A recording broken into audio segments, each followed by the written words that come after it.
अस्सलाम वालेकुम viewers, welcome प्रीवियू review channel के ऊपर। दुर्योधन की शादी हो चुकी है तबरेज़ के साथ। दुर्योधन तो बहुत ज़्यादा खुश है और अपने अल्लाह का बहुत ज़्यादा वो शुक्र भी अदा कर रही है कि उसने बिन मांगे इतनी बड़ी ख्वाहिश उसकी पूरी कर दी और वहाँ पर रिश्ता इसका हो गया, शादी हो गई उस लड़के के साथ जिसका इसने कभी सोचा भी नहीं था। वो तो बहुत ज़्यादा खुश है, पर दूसरी जानिब मक्कार, चालाक, लालची ख़ानदान यानी कि तबरेज़ का ख़ानदान, तबरेज़ धोखा दे रहा है दुर्योधन को और तबरेज़ से बढ़कर उसके लालची माँ-बाप यानी कि सके चचा-चाची धोखा दे रहे हैं दुर्योधन को तबरेज़ के थ्रू। आज हम बात करेंगे कलंदर की एपिसोड नंबर 13-14 के बारे में और रिव्यू करेंगे कैसी रही एपिसोड और आइंदा इसकी कहानी कैसे चलेगी, दुर्योधन के साथ क्या सलूक रवा रखा जाएगा आगे चल के। और सबसे मजे की बात, सुम्बुल कितना बदला लेगी दुर्योधन का, इस सब पे बात करेंगे। पर वीडियो शुरू करने से पहले फिर वही रिक्वेस्ट जो मैं हमेशा करता हूँ कि मेरी वीडियो को लाइक करके मेरे चैनल को सब्सक्राइब कर दीजिएगा। बस इतनी सी रिक्वेस्ट होती है मेरी, कौन सा मैं बहुत बड़ी कोई रिक्वेस्ट करता हूँ आप लोगों से। व्यूअर्स, दुर्योधन की शादी हो चुकी है तबरेज़ के साथ और तबरेज़ ये शादी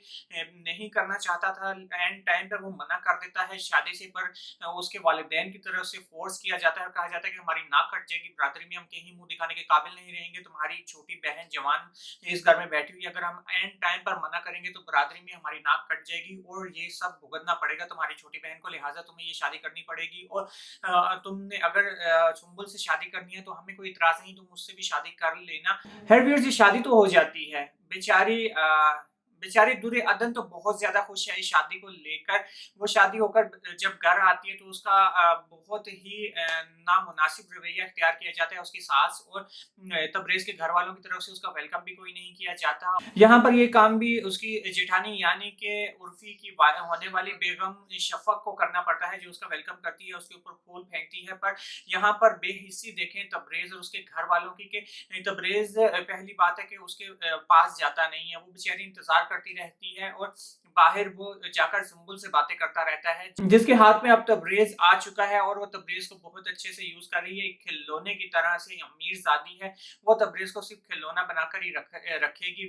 व्यूअर्स, पर दुर्योधन जो कि सच्चे मन से उसे पसंद करती है और वो एक अच्छी बीवी होने का पूरा हक भी अदा करेगी, अपने तमाम फ़राइज़ अदा करेगी, पर तबरेज़ की तरफ से उसको मिलेगा हमेशा ही धोखा।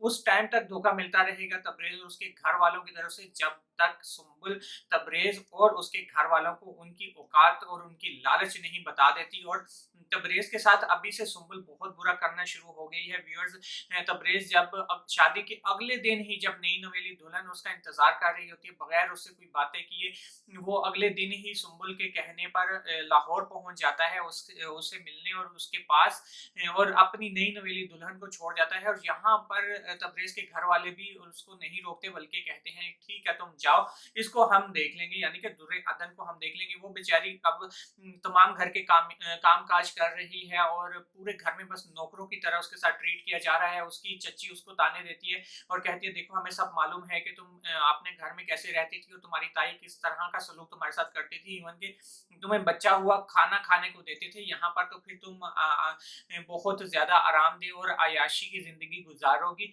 दूसरी जानिब व्यूअर्स, जब तबरेज़ पहुँचता है सुम्बुल के पास तो वहाँ पर सुम्बुल उसके साथ उसको लेकर शॉपिंग में चली जाती है और उसको खाना तक नहीं खाने देती और वो बेचारा पूरे रास्ते भूख-भूख करता रहता है, जिस पर शॉपिंग मॉल में तमाम लोगों के सामने वहाँ पर सुम्बुल उसकी लेती है पहली क्लास। पहली इसलिए कह रहा हूँ क्योंकि अब आइंदा उसकी सिर्फ़ क्लास ही होनी है और यहाँ पर हमें बहुत अच्छा लगेगा, स्पेशली मुझे, जब सुम्बुल की तरफ से तबरेज़ की, लालची तबरेज़ की क्लास ली जाएगी। सुम्बुल नफसियाती सी लड़की है, तबरेज़ को सिर्फ़ वो एक खिलौने के तौर पर ले रही है और उसकी वो ज़िद समझ लें कि उसको वो चीज़ पसंद आ गई है। एक तबरेज़ उसके नज़दीक सिर्फ़ एक चीज़ है, एक खिलौना है, इससे बढ़कर कोई नहीं है, ना उसके एहसासात, ना उसके जज़्बात हैं। हालाँकि तबरेज़ को भी उससे कोई मोहब्बत नहीं है, सिर्फ़ लालच है उसकी अमीरी, उसके पैसे की और तबरेज़ के घर वालों को भी उसकी पैसे की लालच है।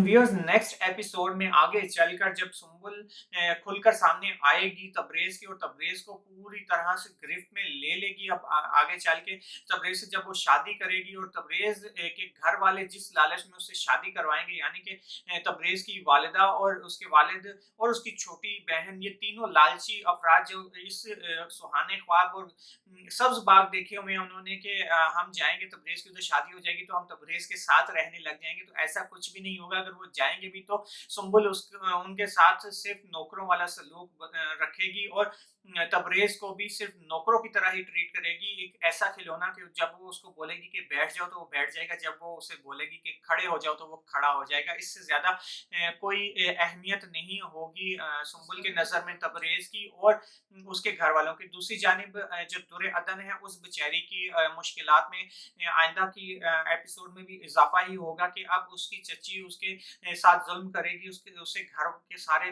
तमाम काम काज करवाएगी और वो बेचारी अपने शोहर के इंतजार में बैठी हुई है कि वो शोहर, वो बेवफा आदमी जिसने अनजाने के बाद उससे टेलीफोन पे बात तक नहीं की, व्यूअर्स, वो उसके इंतजार में बैठी रहेगी। और दूसरी जानिब तबरेज़ के घर वाले उसके साथ नारवा सलूक रखेंगे, स्पेशली उसकी चाची और तबरेज़ की छोटी बहन। यहाँ पर अगर उसका कोई साथ देगा तो वो सिर्फ उर्फी होगा, पर बेचारे उर्फी की सुनता ही कौन है घर में, उसकी तो अपनी कोई बात नहीं सुनता, तो वो उसकी सिफारिश दुर्र अदन को लेकर कौन मानेगा।